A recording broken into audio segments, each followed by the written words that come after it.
மா சஞ்சு கடைக்கு போயிட்டு வாம்மா. அம்மா என்னாலாம் கடைக்கெல்லாம் போக முடியாதும்மா. பார்த்தாலும் என்ன ஒரு வேலை பண்ணுவேன்.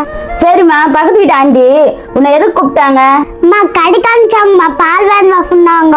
ஆமா, ஒரு வாட்டி பால் வாங்கினா சொன்னாங்க. நீ 2 வாட்டி போயிட்டு வந்தே, எங்க போயிட்டு வந்த? அம்மா அந்த ஆண்டி வந்துட்டாங்கம்மா. பால் வாங்கினா சொன்னாங்க, சக்கரை வாங்கினா சொன்னாங்க, காப்பி தூள் வாங்கினா சொன்னாங்கம்மா. அதுக்கு 3 வாட்டி போயிட்டு வந்தம்மா.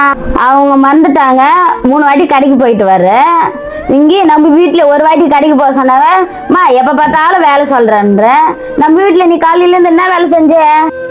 அம்மா காலையில ஏந்துக்குனேன், தலைகாணி பெட்ஷீட்டு மச்சு வச்சேன், பெஸ்ட் பண்ணி சாப்பிட்டேன்.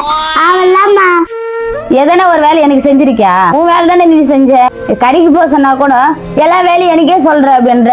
போனா சாப்பாடு செய்யறேன், இல்லைன்னா செய்ய போறதில்ல. அம்மா அந்த ஆண்டி கூப்பிட்டாங்கன்ட்டு தாம்மா நான் போனேன். உனக்கு கடைக்கு போகலன்ட்டு என்னை மன்னிச்சிடுமா. தாமா நான் போய் கடைக்கு போயிட்டு வரேன். அம்மா நீ அந்த ஆண்டி கடைக்கு போறதுக்கு நான் உன்னை எதுவும் சொல்லுமா. ஆனா அம்மா கடைக்கு போக சொன்னா மட்டும் நீ போக மாட்டேன்ற. அதம்மா அம்மா கஷ்டமா இருக்குது.